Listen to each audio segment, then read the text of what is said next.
Le dije a mi familia que teníamos que reducir gastos y esperaban que siguiera pagando su hipoteca. Cuando regresé, las cerraduras habían sido cambiadas y mis cosas estaban fuera. Piensa en lo que hiciste, me dijeron. Y lo hice. Soy William, tengo 32 años y, durante casi toda mi vida, he sido el tipo al que mi familia solo buscaba cuando necesitaba dinero. No era el hijo querido, ese era mi hermano mayor, Leonardo. Yo era el que pagaba las cuentas, el que resolvía problemas, el que siempre decía que sí aunque estuviera harto. Hasta hace 6 meses, cuando todo cambió. Aquí va mi historia. Crecimos en un suburbio de Ohio. Éramos mis padres, Leonardo, mi tía Karen, que vivía con nosotros, y yo. Desde pequeño, Leonardo era el favorito. Alto, bueno en deportes, siempre con una sonrisa que hacía que todos lo quisieran. Yo era el flaco que leía libros y sacaba buenas notas, pero nadie parecía notarlo. Mis padres decían que Leonardo iba a llegar lejos, mientras que a mí me daban las obras, ropa usada, menos atención, más responsabilidades. Si Leonardo quería algo, lo tenía. Yo, en cambio, tenía que ganármelo. A los 18, me fui a la universidad. Mis padres no me dieron nada. Págalo tú, dijo mi padre sin mirarme. Leonardo, en cambio, tuvo su matrícula pagada, aunque abandonó en segundo año porque no era lo suyo. Yo trabajé en un restaurante, saqué préstamos y me gradué en marketing. No fue fácil, pero lo hice. Leonardo, mientras tanto, vivía en casa, salía de fiesta y tenía 2 hijos con su novia, Sara, que tampoco trabajaba. Mis padres cuidaban a los niños, y cuando no podían, me tocaba a mí. Eres el tío, decían. Así que, además de trabajar, pasaba mis fines de semana con pañales y parques infantiles, conseguí un trabajo decente en una agencia de marketing en Columbus. Pagaba las cuentas, pero mis ahorros eran casi nulos porque mi familia siempre pedía algo. Primero fue la hipoteca de la casa, luego, el auto de Leonardo, después, facturas, comida, incluso la televisión nueva que Leonardo necesitaba. Cada vez que intentaba decir que no,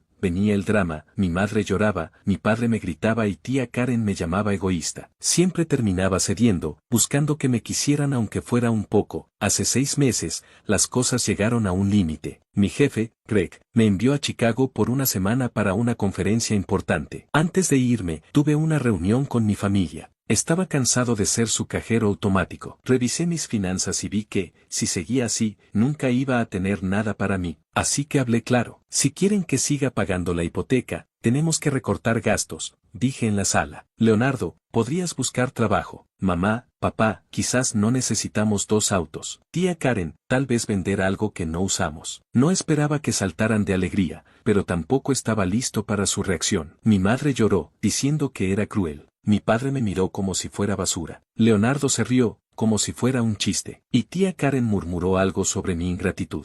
Intenté explicar, pero no escucharon. Me fui al viaje sintiéndome mal, pero decidido a no ceder. Cuando volví, era viernes por la noche. Conduje desde el aeropuerto hasta la casa. Al llegar, vi mis cosas en el césped, ropa, libros, mi laptop, todo tirado. Intenté abrir la puerta, pero la cerradura estaba cambiada. Llamé, golpeé, grité. Mi madre abrió una ventana y dijo, piensa en lo que hiciste, William. No eres bienvenido hasta que te disculpes. Cerró la ventana. Me quedé allí, bajo la lluvia, mirando mis cosas. No sentía rabia ni tristeza, solo una especie de calma. Por primera vez, vi claro, mi familia no me quería, solo quería mi dinero. Y decidí que eso se acababa. Llamé a Susan, mi amiga de la universidad. Ella vivía en Cincinnati, y siempre me apoyaba cuando mi familia hacía estas cosas. Ven a mi casa, dijo. Trae tus cosas. Mientras cargaba mi auto, encontré una nota en una caja, escrita por mi madre. Piensa en lo que hiciste. Sonreí. Iba a pensar, pero no como ellos querían. Llegué a casa de Susan y le conté todo. Ella me escuchó y dijo, William, es hora de que los hagas responsables. No puedes vivir para ellos. Tenía razón, pero no sabía cómo empezar. No tenía casa, casi no tenía ahorros y, aunque mi trabajo iba bien,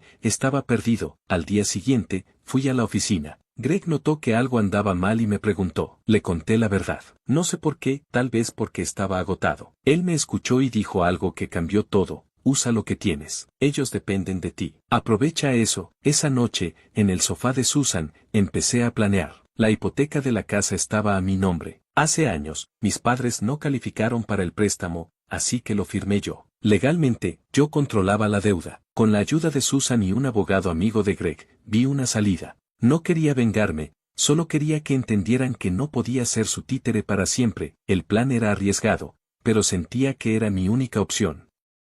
Iba a tomar el control, no solo de la hipoteca, sino de mi vida. Y si mi familia quería seguir viviendo en esa casa, iba a tener que jugar bajo mis reglas. Me quedé despierto hasta tarde en el sofá de Susan, con un cuaderno en la mano, trazando ideas. No quería solo castigarlos, quería que entendieran que no podían seguir tratándome como su cajero automático. Susan me trajo una taza de café y se sentó a mi lado. ¿Qué tienes en mente, William?, preguntó, mirando mis garabatos. Algo grande, respondí. Voy a comprar la hipoteca de la casa. Si yo controlo la deuda, controlo la situación. Pero necesito que sea legal, que no puedan darme la vuelta. Susan asintió, pensativa. Eso suena como un movimiento de ajedrez. Pero vas a necesitar ayuda. No puedes enfrentarlo solo, tenía razón. Al día siguiente, hablé con el abogado amigo de Greg, un tipo llamado Marcus. Era un hombre directo, con un apretón de manos firme y una sonrisa que decía que le gustaba un buen desafío. Le expliqué todo, cómo había firmado la hipoteca para mis padres, cómo pagaba todo mientras ellos gastaban sin control y cómo me habían echado de la casa por atreverme a sugerir recortes. Marcus escuchó, tomando notas, y cuando terminé, me miró con una ceja levantada. Legalmente, tienes el poder, dijo. La hipoteca está a tu nombre. Puedes transferirla a una entidad que controles, convertirte en el arrendador y establecer condiciones. Pero te advierto, esto va a ser una guerra. Tu familia no va a ceder fácil. No espero que lo hagan, dije. Pero estoy cansado de ser su títere. Marcus me ayudó a contactar al banco. Resultó que la hipoteca estaba en buen estado porque yo nunca fallé un pago. Con algunos trámites, logré transferir la deuda a una pequeña empresa que Marcus me ayudó a crear, algo así como una sociedad de un solo hombre. Ahora, yo no solo era el que pagaba la hipoteca, sino el dueño legal de la deuda. Mis padres, Leonardo, Sara y tía Karen eran, técnicamente, mis inquilinos. Y como arrendador, podía establecer reglas. Pasé los siguientes días armando un contrato. No quería ser cruel, pero sí firme. Las reglas eran claras, tenían que mostrar transparencia financiera, es decir, darme un reporte de sus ingresos y gastos. Leonardo tenía que buscar un trabajo en un plazo de 3 meses. Los autos innecesarios debían venderse. Y, lo más importante, debían pagar un alquiler mensual, aunque fuera simbólico, directamente a mi cuenta. Si no cumplían, enfrentaban el desalojo. Susan revisó el contrato y silbó. Esto es duro, William, dijo. Pero justo. ¿Crees que lo aceptarán? No tienen opción, respondí. Si no pagan, el banco se queda con la casa. Y ellos lo saben. Con el contrato listo, organicé una reunión. Envié un correo formal a mi madre, con copia a mi padre, Leonardo y tía Karen. No quería hablar por teléfono, sabía que intentarían manipularme con culpas o gritos. El correo decía que nos encontraríamos en la casa el sábado a las 10 de la mañana para discutir el futuro de la propiedad. No di más detalles. Quería que sintieran la presión. El sábado llegué a la casa con Marcus a mi lado. Susan insistió en venir, aunque solo se quedó en el auto para darme apoyo moral. Cuando toqué la puerta, mi madre abrió con cara de fastidio, como si yo fuera un vendedor ambulante. Espero que hayas venido a disculparte, dijo. No, respondí, entrando con Marcus. Vine a hablar de negocios. La sala estaba llena, mi padre en su sillón, Leonardo y Sara en el sofá, tía Karen en una silla con los brazos cruzados. Todos me miraron como si yo fuera el enemigo. Marcus se presentó como mi abogado y puso el contrato sobre la mesa. Les expliqué la situación, yo ahora controlaba la hipoteca, y si querían quedarse en la casa, tenían que firmar el contrato y seguir las reglas. Silencio. Luego, caos. Esto es un chantaje, gritó mi padre. Después de todo lo que hemos hecho por ti. ¿Cómo te atreves a hacernos esto?, lloró mi madre. Y eres un desagradecido. Leonardo se rió, como siempre. William, ¿en serio crees que puedes controlarnos? Esto es ridículo. Tía Karen solo negó con la cabeza, murmurando algo sobre mi falta de respeto. Marcus mantuvo la calma y explicó que, legalmente, no tenían opción. Si no firmaban, el banco podía iniciar el proceso de desalojo. Les di una semana para decidir. Esa semana fue un infierno. Recibí llamadas, mensajes, correos. Mi madre me escribía largos textos sobre cómo estaba rompiendo la familia. Mi padre me llamó para decirme que era una vergüenza. Leonardo intentó ser el hermano cool y me invitó a tomar una cerveza para arreglar las cosas. Los ignoré. Susan me ayudó a mantenerme firme, recordándome por qué estaba haciendo esto. Al final de la semana, firmaron el contrato. No porque quisieran, sino porque no tenían a dónde ir. La casa era todo lo que tenían, y sin mí, la perderían. El primer pago de alquiler llegó a mi cuenta, puntual, aunque acompañado de un mensaje de mi madre diciendo que esperaba que estuviera feliz con mi venganza. No respondí. Los siguientes meses fueron una revelación. Por primera vez en años, no sentía el peso de mi familia en mis hombros. Me mudé a un apartamento pequeño en Columbus, cerca de la oficina. Mi trabajo en marketing iba mejor que nunca. Greg me dio un ascenso después de la conferencia en Chicago, y empecé a liderar un equipo. Susan y yo comenzamos a pasar más tiempo juntos, y aunque no lo admitía en voz alta, sentía que algo más estaba creciendo entre nosotros. Mientras tanto, mi familia cumplía las reglas, al menos en la superficie. Leonardo encontró un trabajo en un almacén, algo de salario por hora. No sé si era genuino o solo para cumplir, pero era un cambio. Vendieron uno de los autos, y mi madre envió los reportes financieros, aunque llenos de comentarios sarcásticos. Tía Karen seguía quejándose, pero ya no me importaba. Bloqueé sus números y limité el contacto a lo estrictamente necesario, transferencias bancarias y correos formales, pero no todo era color de rosa. Descubrí, gracias a un vecino que me debía un favor, que mi familia hablaba a mis espaldas. Decían que yo era un tirano, que los estaba humillando. Leonardo incluso bromeaba sobre cómo pronto me convencerían de volver a pagar todo. Ese día, sentado en mi nuevo apartamento, sentí una punzada de rabia. No habían aprendido nada. Seguían viéndome como el mismo William débil de siempre. Llamé a Marcus y le conté. Tranquilo, dijo. Tienes el control. Si intentan algo, el contrato los pone en su lugar. Pero no quería solo defenderme. Quería que entendieran, de una vez por todas, que no podían seguir manipulándome. Decidí que la próxima reunión sería diferente. No solo les recordaría las reglas, sino que les mostraría que hablaba en serio. Organicé otra reunión, esta vez en la oficina de Marcus, para que fuera terreno neutral. Les envié un correo con la fecha y hora, y un mensaje claro: si quieren seguir en la casa, vengan preparados para hablar de números. Mientras planeaba, Susan me ayudó a revisar los reportes financieros que mi madre había enviado. Encontramos gastos sospechosos, una factura de un restaurante caro, una compra de ropa de marca. Estaba claro que no tomaban en serio el presupuesto. El día de la reunión, llegué con un plan. No solo iba a confrontarlos, sino que iba a dejarles claro que no había vuelta atrás. Mi vida estaba cambiando, y ellos no iban a arrastrarme de nuevo a su caos. Pero eso, bueno, eso es para la próxima parte de esta historia.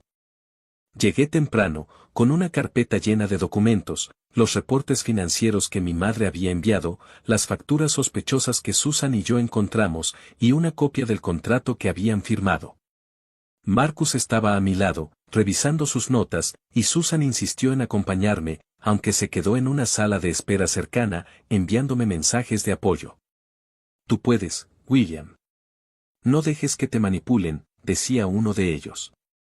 Lo leí y sonreí. Estaba listo. Mi familia llegó tarde, como siempre. Mi madre entró primero, con los ojos rojos como si hubiera estado llorando. Mi padre la seguía, con esa mirada de desprecio que reservaba para mí. Leonardo y Sara venían detrás, él con su típica sonrisa arrogante, ella mirando el suelo. Tía Karen cerró la marcha, murmurando algo sobre lo ridículo que era todo esto. Se sentaron al otro lado de la mesa, y el silencio se sintió como un campo de batalla antes de la guerra. Gracias por venir, dije, manteniendo la voz calmada. Vamos a revisar cómo van las cosas con el contrato. Mi madre interrumpió antes de que pudiera seguir. William, esto es una locura.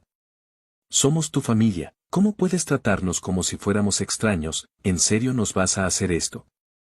Marcus levantó una mano. Señora, esto es un asunto legal. William es el arrendador y ustedes firmaron un contrato. Si tienen quejas, podemos discutirlas, pero con hechos, no con emociones. Eso los calló por un momento. Saqué los reportes financieros y los puse sobre la mesa. Hemos revisado los gastos que me enviaron. Hay cosas que no encajan. Una cena de $200 en un restaurante. Ropa de marca. Un televisor nuevo, otra vez. El contrato dice que tienen que vivir dentro de un presupuesto. Esto no es cumplir. Leonardo se rió, recostándose en su silla. ¿Qué? ¿Ahora eres el policía de los gastos? Relájate, hermanito. Fue solo una cena. No es solo una cena, respondí, sin alzar la voz. Es un patrón. Siguen gastando como si yo fuera a cubrirlo todo, como siempre. Pero eso se acabó. Mi padre golpeó la mesa. Eres un desagradecido, te dimos un hogar, una familia, y ahora nos tratas como si fuéramos ladrones. Les di un hogar, dije, mirándolo a los ojos. Pagué la hipoteca durante años. Cuidé a los hijos de Leonardo. Compré sus autos, sus televisores, ¿y qué recibí? Mis cosas en el césped y una nota diciendo que piense en lo que hice. Bueno, lo pensé. Y esto es lo que pasa ahora. El ambiente se puso tenso. Mi madre empezó a sollozar, diciendo que estaba destruyendo la familia. Tía Karen murmuró que nunca pensó que yo sería tan cruel. Sara no dijo nada, solo miró a Leonardo, que parecía estar conteniendo una risita. Marcus, siempre profesional, les pasó copias del contrato y señaló las cláusulas que habían violado. Si no cumplen, hay consecuencias, dijo Marcus. El contrato permite a William iniciar un proceso de desalojo si no pagan el alquiler o no siguen las reglas. Y créanme, el banco no va a dudar en ejecutar eso los hizo callar. Por primera vez, vi un destello de miedo en los ojos de mi padre. Leonardo dejó de sonreír. Mi madre se secó las lágrimas y preguntó, con voz temblorosa, ¿qué quieres, William? ¿Que nos arrastremos? ¿Que te supliquemos? No quiero que supliquen, dije. Quiero que sean responsables. Leonardo, mantén tu trabajo. Mamá, papá, dejen de gastar en cosas que no necesitan. Tía Karen, si no te gusta, puedes irte. Pero si quieren quedarse en la casa, pagan el alquiler a tiempo y siguen las reglas. Si no, el banco se encargará. Les di una semana para corregir los gastos y enviar un nuevo reporte financiero. No hubo más drama ese día. Firmaron un anexo al contrato, reconociendo las violaciones y comprometiéndose a cumplir. Cuando se fueron, me sentí aliviado, pero no ilusionado. Sabía que intentarían algo. Siempre lo hacían. Los meses siguientes fueron una prueba de fuego. Los pagos de alquiler llegaban a tiempo, lo cual era un milagro. Leonardo seguía trabajando en el almacén, aunque me llegaron rumores de que se quejaba de lo humillante que era. Mis padres vendieron más cosas, el segundo auto, un par de muebles caros. Tía Karen dejó de hablarme por completo, lo cual fue un alivio. Pero seguían intentando manipularme. Mi madre me enviaba mensajes largos, diciendo que estaba enferma, que necesitaba ayuda, que yo era su hijo y debía cuidar de ella. Los leía y los borraba. Había aprendido la lección. En mi vida, las cosas estaban mejor que nunca. Mi ascenso en la agencia de marketing me dio más responsabilidades, pero también más satisfacción. Liderar un equipo era un desafío, pero me hacía sentir vivo. Susan y yo empezamos a salir oficialmente. No fue una gran declaración de amor, solo una noche en la que, después de una cena y un par de copas de vino, nos besamos. Fue natural, como si siempre hubiera sido el siguiente paso. Ella se convirtió en mi roca, mi nueva familia, como bromeábamos a veces. Un día, mientras revisaba los reportes financieros en mi apartamento, Susan me miró y dijo, William, estás diferente. Más seguro. Más, tú. Me reí, pero sabía que tenía razón. Por primera vez, sentía que tenía el control de mi vida. No solo de la hipoteca, sino de quién era yo. Bloqueé los números de mi familia, excepto para los correos relacionados con el alquiler. No quería drama, solo paz. 6 meses después del cambio de cerraduras, mi vida era irreconocible. Tenía un apartamento que sentía mío, un trabajo que me desafiaba y una relación con Susan que me hacía feliz. Leonardo seguía trabajando, aunque no sabía si era por compromiso o por necesidad. Mis padres se habían vuelto más callados, enviando los pagos sin comentarios sarcásticos. Tía Karen se mudó con una amiga, diciendo que no podía vivir bajo mi yugo. No la extrañé. Un día, recibí un correo de mi madre. No era el típico mensaje de culpa.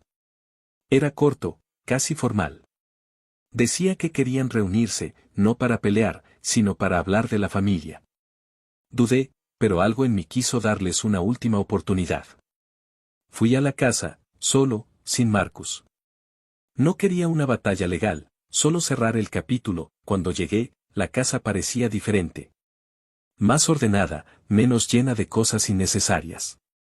Mi madre me recibió con café, algo que no hacía desde que era niño. Mi padre estaba allí, callado. Leonardo y Sara también, con sus hijos jugando en el patio. No hubo gritos, no hubo culpas. Mi madre habló primero. William, sabemos que te lastimamos, dijo. No te vimos, no como debimos.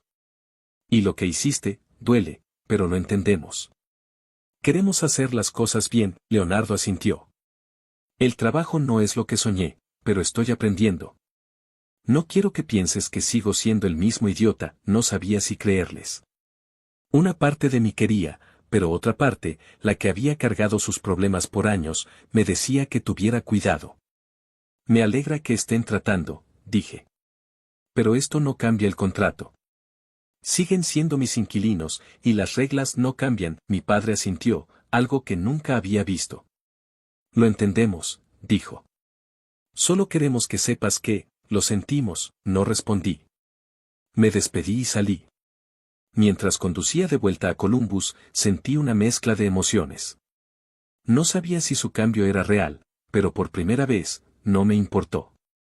Mi vida ya no dependía de su aprobación. Tenía a Susan, mi trabajo, mis amigos. Tenía una familia que elegí, no una que me ataba. Ahora, 6 meses después, la relación con mi familia es puramente transaccional. Los pagos llegan a tiempo. No hablamos más allá de correos sobre el alquiler. No sé si algún día volveremos a ser cercanos, y estoy bien con eso. Encontré mi paz, mi autoestima, mi vida. Y si ellos quieren ser parte de ella, tendrán que ganárselo, como yo lo hice.